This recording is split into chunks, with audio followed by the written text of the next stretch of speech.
Gotti's on the same team. And I think everyone wants to downgrade LeBron's greatness because he's been dominating for so long that when he doesn't make the playoffs or his team loses, we call him washed. But that's how the narrative always goes. We're looking for the next superstar that we want to build a hero, and it's the guy that we knew. He doesn't have it anymore, so we create this drama where I think in LeBron's case, he's gonna come back with a vengeance. He's got perfect running mate, back like he never left. Okay, what didn't he do last year?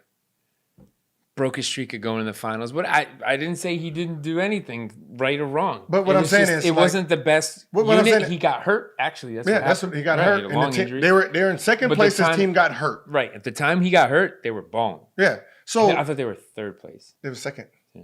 So that's the funny part about it, that someone's made us believe that he had a horrible year. So the fact that he needs to come back with it, he averaged 27, 8, and 9. You know what the thing is? I don't think the people that said that, I don't think they actually looked at the numbers. They just look at all of the. He's not good anymore. Yes, that's what happened. Like, oh my God, he's washed. He'll be out of the league. Right, 27, 8, and 8.9. The fuck are you guys talking about? What game? What basketball game are you watching? But it's like Tom Brady though. Every year, it's like, is he too old? Is he? And that's what I said. It's like, and that's just gonna happen now. So the fact that you have a guy who's playing the small forward, and the power forward, that they go small ball, and then his running mate averaged 26 and 12, didn't play in the fourth quarter because they were benching him because they didn't care about actually winning. That is his co-partner, 26 and 12 in limited minutes. And you got them both on the floor, sitting at 6'10 and 6'11. How the fuck do you stop that?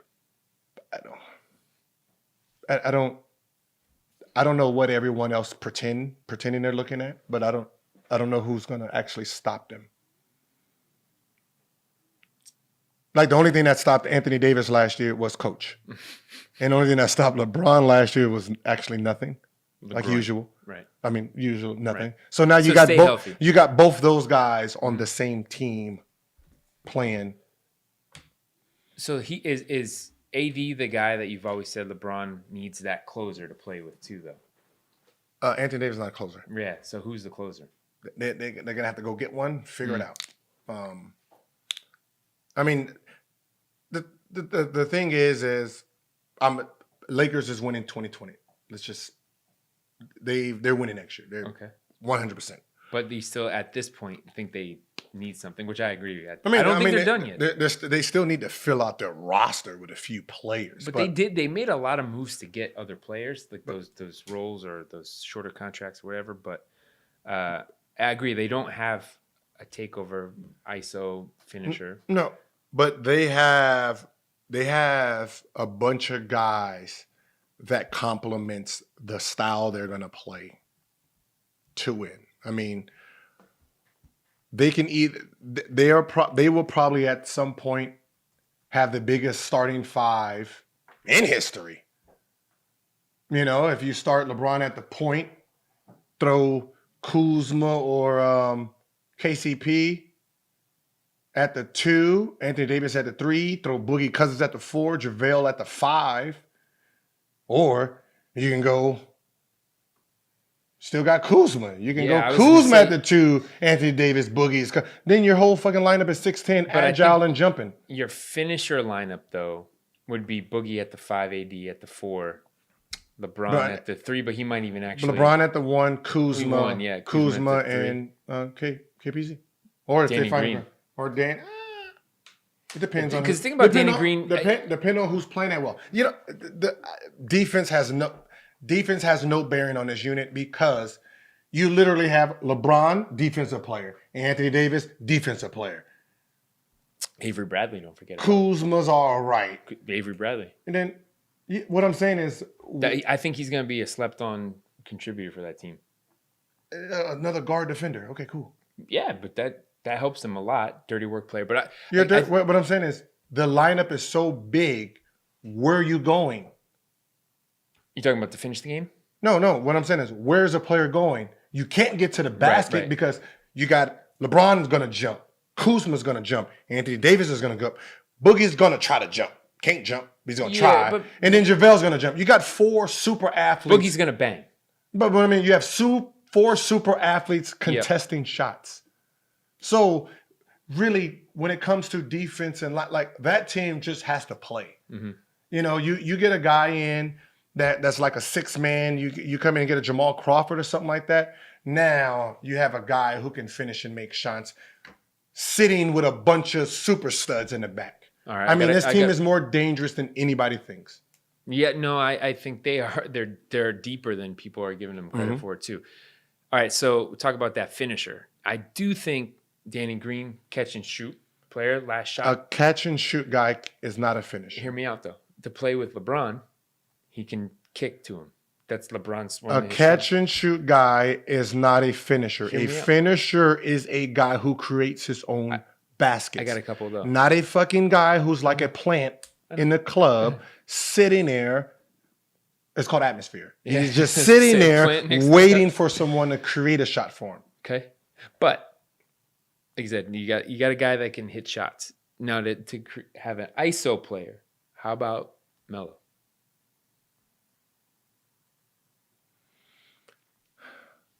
Melo's not washed, but he's not who he was. Sure. Remember, was it last year when he was Houston? When he was with Houston, and I said from the beginning he should have went to the Lakers. Mm-hmm. Houston is a bad fit for you because you're going to be a third option sitting in the corner. That's not your style. Even when people watch you, like in the summer, Hoodie Melo, that's still not your style. You're a bounce the guy. You're a bounce the ball guy. You're a rhythm guy. So the only team that needs a rhythm guy is Lakers. So where you will come off the bench and you contribute 18 points and finish the game. Now you're a little older, a little slower. I don't know. I don't know if I'm going to rely on Melo. Well, let's say you're a GM. You have to see him in a workout. I don't think a year makes that much of a difference. It makes a big difference. It does. I understand. But how many games did he miss? He didn't play last year. Yeah, how many games did he miss? Well, he was 10 games in Houston, so technically 72. So 72, he missed 72 games. Yeah, but he's rested for a year. And he's deactive for a year. Let's see how in shape he is my question. I don't care about shape. It's just rhythm, playing. Because you got to remember, you only played 10 games this year. You were horrible the year before. So that's 2 years removed of uncomfortable basketball. It's a big difference. Mm-hmm. That's 2 years, not one. It's 2 years from playing basketball how you played it. You just got by in OKC. You were just there. Try to figure it out. And you didn't figure it out ever. So that's one whole year lost of actual Melo basketball. Then you missed all last year, Melo basketball. Now you got to come back and be the stud? No, I go after a player like Monte Ellis or something. Mm-hmm. You know, like the Brandon Jennings type. That's what I like a lot. That's the type of guy that someone who's fast enough to get to where he needs to get, who can suck a defense.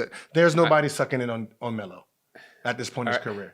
It's a one-on-one. It's a one. To say that, but I got a guy for you. But I just do want to say this on Melo to look at the glass half full is where he was in New York. I think the issue in Oklahoma was that he didn't want to put his ego aside to take a reduced role. Then when he went to Houston, he didn't put his ego aside. He said, "I'm not coming off the bench." Yeah, I'm not coming off the bench. Right. So it was almost like his pride held him back more than a coach or anything else. Then when he goes to Houston, he was toying with that idea, but he wasn't completely bought into it. Now he would be. Your game has to match. I also think he has an old man's game. Your game has to match. If you train like a superstar, You train like the go-to guy. You train like you have 15 seconds with the ball. And then you get in the game and you got 4 seconds with the ball. Everything you train has no meaning to this. Like all these guys that's training, all these kids that's training, coming down, ISOing, doing all these moves in AAU, and they sit in the fucking corner in the game because the star player has the ball. Everything you just worked on does not impact the game. And now you don't know how to play. Now you look terrible because you need the ball because you've been training like that. So the fact that, yeah, Melo can shoot, but you find out, he can't shoot when it's just catch and shoot. He needs the rhythm to his shooting. So instead of seeing what happened in the OKC and spent the whole summer just catching and shooting, knowing D'Antoni's style, that most of your shots are going to come off of catch and shooting, or looking at the style they played and understanding how to score. Like, oh, they don't have a post-up guy. They don't have a slash guy. They don't have a backdoor guy. They don't have a flare guy. I can be all of those and not mess up these guys' rhythm. But the fact that he didn't do that to come in and impact shows the difference. So because he hasn't trained like that, he doesn't know it. Has nothing to do with ego. He just doesn't know it. He doesn't. Can't train and say, I'm going to do the same old thing and be the same old player. At this point, you're right. I get that. But, okay. All right, so we have another guy. But before we get to him, you have to take a break. And I got to say, you look trim. Like, the hair looks good. You shaped up. Is it because of one thing? Manscaped? Yeah, you already know. I mean, I didn't know if that's a secret. Yeah, come on, man. You got to stay clean. All right. You got to stay clean. People watching. People looking. Yeah. I'm taking notes. But I think since we got involved with Manscaped, it's changed your game. So, as everyone knows, support for the No Chill podcast does come from Manscaped, who is the #1 in men's below-the-belt grooming. Oh, this is another one I can't look at you when I talk about. Manscaped offers precision engineering tools for your family jewels. So, I still can't look at you, which is awkward. Just go. Right. So that's why Manscaped has redesigned the electric trimmer. Their Lawnmower 2.0 has proprietary skin-safe technology, so this trimmer won't nick or snag your nuts. Manscaping accidents are finally a thing of the past, and you don't have to use the same trimmer for your face as you do on your balls because that is just nasty.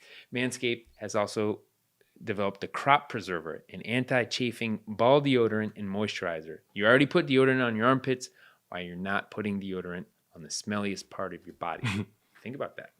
So we got something for the fans of No Chill Podcast. Keep you fresh, smelling good. It's all about the hygiene. So you get 20% off plus free shipping with the code No Chill. No Chill. There's always that. No Chill. At manscaped.com. It's always the right tool for the job. It's always Manscaped. Your balls will thank you.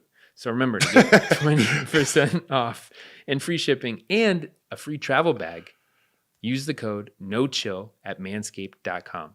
That's 20% off with free shipping and a free travel bag at manscaped.com with the promo code No Chill. No, what's funny is you say their balls are like, no. Their girls will thank you because you don't smell like hoop nuts. Hoop nuts. Hoop nuts. Yeah. The hoop nuts smell like, you've been playing basketball all day. Yeah, you don't want that smell. Yeah. I mean, by the way, shower. But we've been in some locker rooms here lately, and there's that funk to it. That odor. Can't help it. But speaking of help, we also want to help people get jobs here in No Show Podcast. Because hiring used to be hard with multiple job sites, stacks of resumes. It was a confusing review process, but today hiring can be easy and you only have to go to one place to get it done.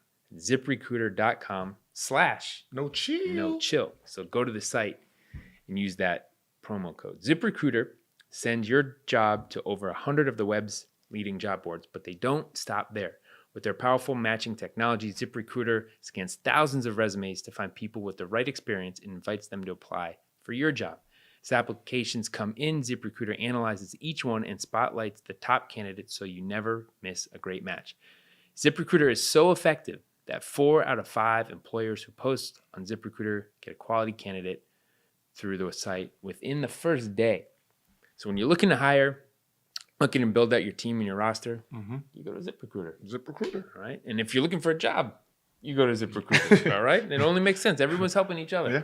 That's how it works. And so for right now, for listeners of the No Chill podcast, if you're looking to find a job and post a job, try ZipRecruiter for free at ZipRecruiter.com/. No chill. All right. That's ZipRecruiter.com/no chill. NOCHILL. ZipRecruiter.com/no chill. ZipRecruiter, the smartest way to hire. We're smart. We are. We are. We are. I was hoping that wasn't a question coming back. We are. We are. All right. So also, speaking of being smart, who is another smart fit for the Lakers? And I got a guy. Okay. All right. He's had his moments. Mm-hmm. Moments where he is brilliant. He's got some of the best highlights you've actually seen in the past 10 years. But he's had some low points too. Some meme-worthy moments. But a guy I think is a good fit. ISO player. Might want him down the stretch. How about J.R. Smith? Thoughts? As an ISO player, when was the last time J.R. Smith was an ISO player? I'm sorry. Another shooter, yeah. Another athletic guy, yeah. Guy to kick to, yeah. Yeah, but we're talking about ISO. ISO off the dribble. That means Kyrie type. Not that. He's not that. No, I know. That's what they need. They need a ISO guy who create his own buckets. That's all they need. He's not enough of that. That's not just a catch and shoot that hasn't player. been his role in a long time. Monte Ellis. Okay, fair. I mean, I just think for JR, he can slash. He's not. I think he's more than just. You need a guy. You give him the ball. He does his thing. Mm-hmm. You don't need him to think about nobody else on the team because that's what everybody else is for. Mm-hmm. That's the player they need. Mm-hmm. That's what I'm saying. Technically, yes. JJ Barrera, those are the. Really? That's what he did for that Dallas champion. Minute, yeah. But that's what I'm saying. That type of guy, you don't have to be a stud, but when JJ got in, JJ took over. Brandon Jennings, I think he works in a lot of ways. I don't know his chemistry with those other guys though. If that would work, you don't need. That's what I'm saying. Your go-to guy doesn't need chemistry. He just needs to keep everyone honest. So when the floor shrinks, give him the ball. He scores. Everyone focus on him. Everybody else eats. Mm-hmm. So that's what Greek the Freak don't have. You don't have a go-to guy. You can't be the go-to guy because you don't possess that part of your field. You can't shoot. You can't create your own in a small in half court. You have to be coming full speed. You can't truly play back to the basket. And then what you do that no one else talks about is he switches position to not be guarded by an actual defender. So if he's playing Utah or any of those guys, he'd go let's say he plays the Lakers. Instead of playing the 4-man, they make the team smaller, so he's the 5-man, so JaVale has to guard him. So he comes full court against JaVale. So he doesn't switch it. Budenholzer coach. So it's a smart lineup, but you don't have a go-to guy when the floor gets small. Middleton's not. Middleton is their best option. Best option. He's not that. He's not like ISO. He's not Joe Johnson. No, type. He can't dribble past the 3-point line. He's just not a. He's not a creator. So they need. That's all I said. Brandon Jennings. Monte Ellis. Those type of players. I mean, we've seen Joe Johnson lately. Bucket Joe. Yes. I think for Joe, I mean, you just need a faster. What I'm saying is you need someone fast. You already have a bunch of slow guys. Yeah. Joe is. At this point, he's not an up and down guy. No, Joe is he needs to be on a team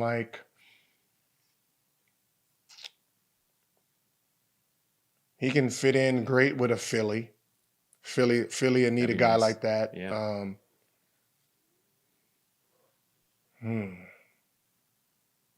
How about Boston?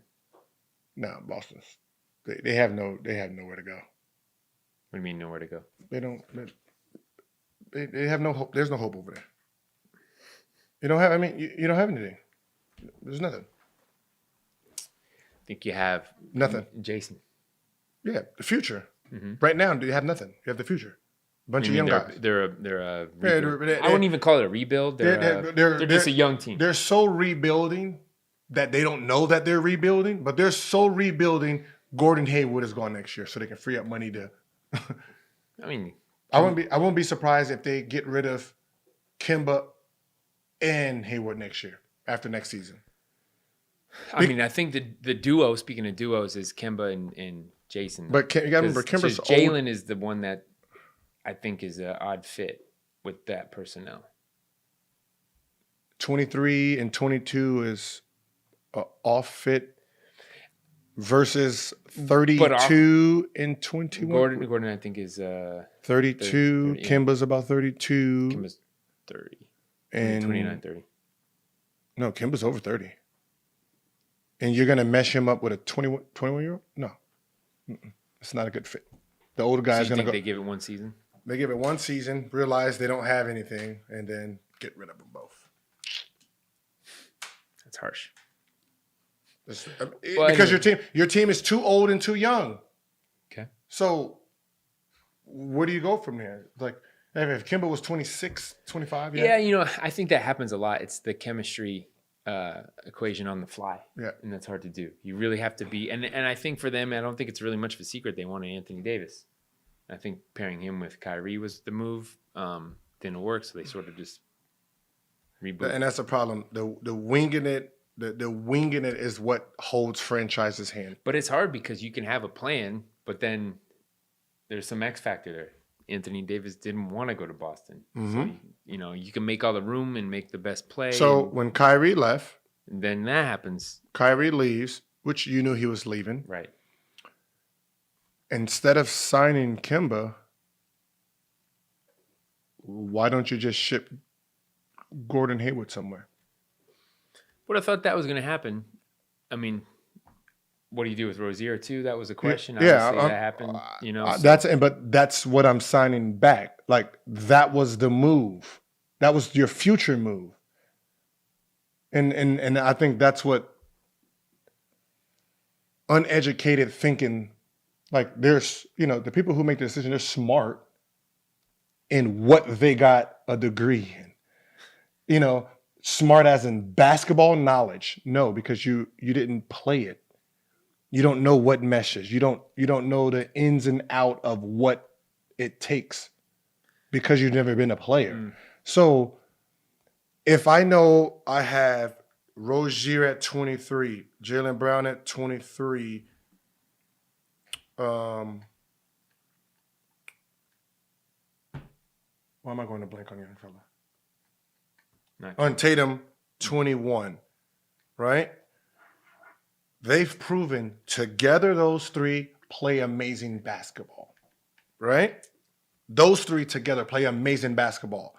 Jalen's making what? $3 million. Mm-hmm. Rozier, $500,000. Tatum, $3 million. So you have three players together, they're studs together. You have three studs making less than $7 million together. From there, you lose Kyrie, who was a young player too. You lose Horford, who was old. And then you have, who's left? Gordon, who's old, because this old guy is taken away from one of my young guys. Actually, two of my young guys, because you're taking Brown out. Tatum don't know how to play with you. He probably don't like you because you took Brown out. Kind of fucks his game up. So with one old guy, you take away two guys. Mm-hmm. So that's what ends up happening. And they're also kind of at the same position too. So you don't. But that's what I'm saying. So you're taking away one guy is taking away two guys, right? Because he wasn't there at the beginning to establish his dominance. Mm-hmm. So Gordon Hayward, bringing him back, putting him back in the lineup, you take away two talents. Then you bring Kyrie back, you take away all of the talent because now Terry's gone mentally. Mm-hmm. Tatum don't know if he's the one guy or the two guy or now the third guy. He's the third option now when he was the first option most of last year. So you kind of threw the balance off. So someone who actually knows the sport will understand Horford is too much. Yeah, you don't want to pay that kind of money for Horford to stay with this group. He's a dinosaur in a sense. You let him go once Kyrie's gone. Then you try to trade. So now you have Kyrie money and Al Horford money free. You try to get rid of Hayward. You try to get rid of Hayward, try to get some young pieces back, and then from there, you have enough money to go after anybody. But okay, so the reality is they don't have Terry. And first of all, I think Danny Ainge knows basketball. But I'm going to say this. I think he had a When? I think he had a When? in the 80s. When, like, I love how all these amazing moves are coming. What when? did with the Celtics with Kevin Durant, Kevin Garnett, where he called his best buddy and say, "Hey, can I have Kevin Durant?" Use your resources. But that Kevin has Garnett. Yeah. He's talking about Minnesota Kevin McHale. Yeah. You're calling your buddy to get your buddy, your best player. That's all. That's it. There was no genius. There was no genius behind none of that. But the genius is they got a championship. My point is he had a plan, and he got all these draft picks right when they blew it up with Paul Pierce and right. So then what you do is you say we're going to get guys like Jason Tatum and Jaylen Brown and what they did. Mm-hmm. But then you kind of like fucked yourself because you got all these young guys and the combination of what you were going to work with might not work. Yeah, it wasn't really a plan. You just had a bunch of assets.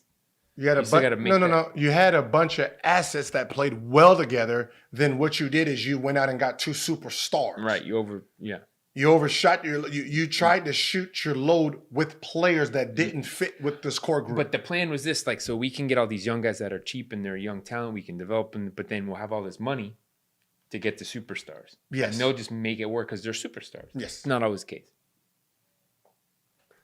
It was the two wrong superstars. Right. Because those two wrong superstars, when they're subbing out your core. Right. You got to remember that same group, actually not the same group, just had a bunch. You didn't have Tatum, but that team with Isaiah Thomas played amazing.